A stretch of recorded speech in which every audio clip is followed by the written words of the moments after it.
Warrior uchunga mvanga seke sithi imhlolo kaMzamo, imhlolo yami. Naku ngingenelwa yinje endlini. Ukuthi i-defense seyifuna ukuphina okuduyulwa koBra Joe Sibanyoni apha kuye. Sithetha ngomfana kaCele. uBethwel Cele i-witness yokuqala ye-state kwi-trial kaVusimuzi Khet Matlala. Trial leyo esamisiwe ngoku singene kwi-trial within a trial ngoba i-defense bafethu ilwa ivina lento ethethwa nguCele ngoba izama ukuyitshintsha ukuyiphina apha kuya ayifuni ukuyamkela including la mcimbi onokwenza ne-CCTV. Nizakhumbula even i-CCTV yesasigane kwapho kudululwa khona kubonakala ingathi khona. Hayibo i-defense ithi kwalonto ngenzeka kuba kuphekwe kwalonto asikhosho ngobunyaniso bayo kwaloyo CCTV le. So kwangoku isaphoziwe i-trial kaVusimuzi Khet Matlala kusayodikidona ngalento efike yathethwa apha nguCele, including umcimbi woba la evidence i-admissible na. Asiyazi uba iyawuthini into yathini yapha. Engamelanga lonto qha nje uCele. Cele bafethu kaloku uyaqhubeka nje usixelela ngendlela isibhamu yesiphethe sasisincinci ngakhona for ukudubulana noBra Joe Sibanyoni wenze la monakalo.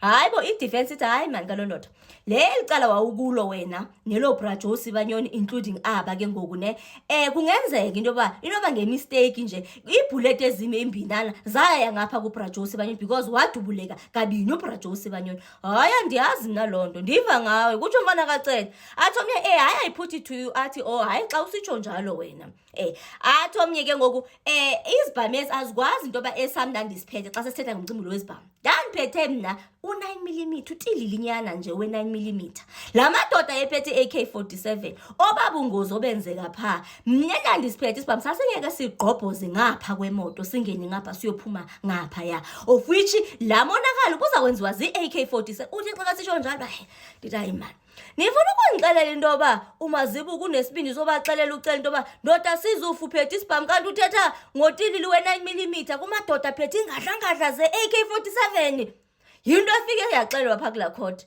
Ndaqomba abanezibindi lamadoda asizufa Mazibuko 9mm AK47. Yazi bafethu xa kuthethwa ngemoto kuthiwe sometimes it's not about the car, it's about the driver. Inoba kuzeke kuthetha into ezifana nezi because umfana kaCele ubakhaphe wabaleqa wabagijimisa baze babaleka bayotshona ebadubula nge9mm amadoda phethe AK47. That's more or less about it into ethethwa kanti ethethwe apha. So uba ngaba izawuthini into yakhona sizayiva ke ngoku and ndinayo into ethi I hope it is just not going to backfire yonke le ndlela kathethe ngayo uCele phi apha kuye. Siqhithe bafowethu kungeleke ngoku iwitness yesibini. Le witness yesibini nguChristian ne. So yena ubonakala ngongathi usi-security guard naye. Hayi akangabe yena le nje just to cut it short ufike wapointa out uMusakekana as umuntu waye-driver. So akazange nje ayele nale hayi uthe seke kwebuzwa nangekhala zezikipa uba ngabe yiyo lena ama-top in wathi wathi hayi futhi ikhala ngeke yonto nje sokolisayo yonto ibingani banobunzima bandivele umpointe nje out ukuthi kuthiwe xa kuthiwa mabaphakame ne indlela uKhet Matlala akavele waphakama ngespeed ngakhona you could tell intoba uNkabi uyazi intoba akazupointe out ngoba intoba wayengekho kaloku yena ngendlela endisendivingayo kwangoku nje wayengekho kula crime scene so uyazazi nje intoba akazupointe out awu bengunumber 1 xa kuthiwa mabaphakame ezopoint out ke ngoku lona apha kuma-accused. Hayi ke accused number 1 uMusakekana uye wakhonjwa xa kegqiba yakhonjwa futhi kwaMusakekana lo uyeyiphika uthi njaye akazani kwanalonto phofu ke kwabonke bathini baplede not guilty. Apha sisaphicotha umcimbi wokuduyulwa koBra Joe Sibanyoni sisezangena kweyo Teboho Thobejani siphume kuyo DJ Ventis. Uba iyawuzala Nkomoni bafethu andiyazi but zanifakela apha ekugqibeleni umfana kaCele. Hayi zanifakela umfana kaCele bafethu seke sithi hayibo dingelelwa yinje endlini. Hayi asiyazi bafethu noyiphethe akakayidla usayiphethe ngehlanza usayimumati okanye usayimumathini siyazi. Imhlula kaMzamo le imhlula yami straight le ngenelwa inje endlini la hayi ngiyahlolela straight. This is a miracle. No, it's not like a dog now entering my premises or inside my house. Really, this is a miracle to me. Is that your only response? Can I move on? I've never shot Bausbanyoni. What was the reason for me to have shot him? Well, what about accidentally? Hlezi ke ibe hayi lokho ingozi. kuphuma kuwena mfowethu. That is from you, my brother. Now, on your version, they were on the other side of the BMW. The Ferrari and the Golf, or let me rather put it this way, the BMW was between you, the Ferrari, the Golf, and its occupants. So if you missed the car, you could very well have shot one of them. Uthi ke manje uyakutshela ngoba isizathu sokuthi akhulume lokho akhulumayo phakathi kwakho lensolo abo walesi legebengu bekume laphana iBM yabona ngeba ke manje hleze udubulile inhlanga ngezibambe omunye wabo hayi lo usibona hayi khona ngisabuza namanje ukubona bebenzani bebejayiva lapha bezenzela uzojayiva. I'm still asking what were they doing there, those people? Were they there for a dance or what? What was the reason for them to be there? So I have now on numerous occasions put it to you that you are not to ask questions from me. With the greatest of respect to the court, I'm asking the questions and you are supposed to answer the questions to the best of your ability. Usaphinda ke manje ummeli ukuthi wena mawuhlezi kulinda wena uphendule imibuzo awubuzi yena imibuzo okukhona okuthile ongaqondi naye inkosi yenkantolo yiyo inosisiza. Hayi bengazi ukuthi ngizomhlabe ngabuza inkosi yenkantolo imibuzo mina ngithi la mhlambe sizobonisana. Mr. Sibanyoni was shot twice in the stomach. Uba uSibanyoni uye wadubuleka kabili la esuswini. Lokho ngikuzwa ngayo ukuthi kayithiwa ngazi ukuthi wadubuleka kangaki. It's the first time I hear. I'm putting it to you. I don't know how many times. Those are the facts. You can accept that. He has 2 bullet wounds. Udubuleka kabili. Hayi angazi njengoba ngisho. I'm putting it to you so you can just accept it. Ngeke ngize ngivume into engingayazi bengekho angisiwu doctor mina. I won't agree with you. I'm not a doctor. I was not there. You don't have to agree. I'm putting it to you. I'm telling you what happened is he was shot twice. Uyakutshela. Mhlambe unolwazi but angangifunzi into engayazi. Maybe you are having a knowledge of that. Yes, I do. The state has given it to us. Yeah. But mina angiyazi mina ngisho angisiwu doctor. Just listen to the question, sir. Okay. I haven't finished the question yet. Dispute the fact that Mr. Sibanyoni was shot twice.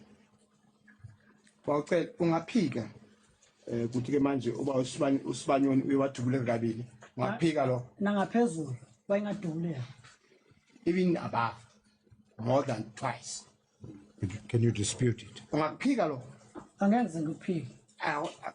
I won't dispute it. Thank Now, you. Mr. Sibanyoni survived. Baba Sibanyoni wasinda. Yebo wasinda. Yes, he did survive. And is it not correct that you are working for him? Ayiloqiniso ukuthi usebenza la yena. After this incident, he manje gave you sesingena employment. kanjani manje endabeni yomsebenzi wami? Uyayibona manje le ukuthi yapi? Where than Ngena kanjani manje endabeni yomsebenzi wami necontract yami? How wena ungene kanjani ma record wami? Counsel is asking you a simple question. It doesn't require a long explanation. He's just simply saying, or putting a proposition to you, is it not correct that you are employed by Mr. Sibanyoni? No, angiqashwanga. It's either a yes or a no answer. What is your response? No. My answer is no. Have you never worked for him? Azange umsebenzele Mr. Sibanyoni. Ngimsebenzela through any company. I work for him through another company. Oh, so you did work for Mr. Sibanyoni. Are you still working for him? Uthi ke ukamsebenzela Mr. Sibanyoni. Usamsebenzela namanje. Sorry, before the witness answers that, the answer he gave is that he works for Mr. Sibanyoni through another company.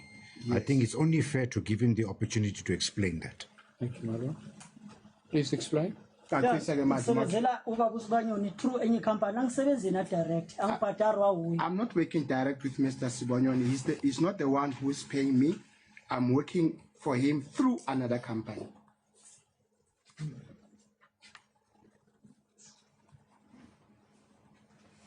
Yes. Now, if someone was shot twice in the stomach with an AK-47, I doubt if he would have survived. Uthi ke manje umuntu manje edubuleka esusini edubula AK-47 imbayimbayi. I must object. Based on what does my learned friend make this assumption? Mr. Is he now a medical expert? Mr. Khrovia, I think maybe you should just rephrase that question, because you're going to pick up criticism and an objection to say that you're not a ballistics expert, and perhaps you should rephrase and say there's a reasonable possibility if a person is shot with a high velocity fire that his chances of survival are minimal. I think that would you find that to be palatable? Yes, ma'am. Thank you, my lord. If a witness can then answer that question.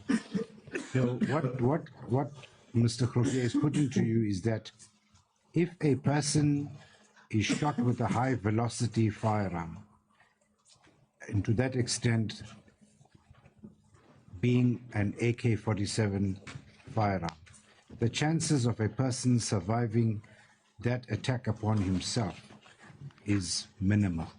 What would your response be? Uthi ke manje ngaphendula kanjani? Uthi ke manje uthi umuntu manje odubula ngesibhamu esikhulu umbayimbayi. AK-47 adubuleke ngendlela akhulunywa ngayo adubuleke ngakhona. Ama-chances wakhe wokuphila akakho maningi. Hayi lokho angikwazi. I don't know. Anginalwazi lwalokho. I do not have an idea of that. Knowledge of that, actually. Okay. Now, is there a possibility that one or more of the shots that you fired could have hit Mr. Sibanyoni? Ngahle kwenzeke hlezi wena lama shot wadubula udubula ngesibhamu sakho ngawathole ubaba uSibanyoni. Cha, ukuthi kwakunjalo yamele ngabaphumele mosina ku right hand side. I-9mm ayikwazi ukungena kulomnyango ngala iphumele ngale. Angeke ikwenze lokho i-9mm. I-9mm ingangangeni ngisho ukungena the way edom ngakhona. Ingangangeni ngisho ukungena kwalapha kwisivalo semoto. Or ingene ingaphumeli ngale. Ufuna ukuthini kini? No, 9mm, that caliber of 9mm. When you shoot someone with 9mm, it cannot have entrance wound and exit wound. Ngaya manje kuprove. Even if you can shoot at a motor vehicle, it's rare that a 9mm can do that. Actually, what you want to say to me, That's your test. I engage you now on the test. Let's go and test. Sir, are you now an expert? Uchwepheshe manje. Nami ngizibuza lokuthi When somebody is shot with a 9mm, whether there has to be an exit wound, and how do you know what the evidence is in this matter? How do you know whether there's exit wounds or not? Wazi kanjani ke manje ukuthi maybe ingangena ngala iphumele ngale? Ufike kanjani la? Angeke nje izingene izeke le moto. Alina lento ukuthi lingavimba ibullet liyongena ngale. Angeke. Never. Alinakuthi ngavimba ukuthi lingaphumela ngale lingene ngala liphumele ngale. Only isibhamu esingenza lokho i-caliber yebullet leliswe likwingaleso sikhathi. Okusuke kuyisibhamu engathi isikhulu. Yes, with 9mm, you can't shoot with a 9mm small. I don't know whether it's the lack of better word, a shotgun or what, or 9mm. You cannot shoot maybe at a car and then the bullet and can had an entrance and exit, because it depends on the caliber of the firearm. If it's a rifle, then that can happen, but not a small firearm.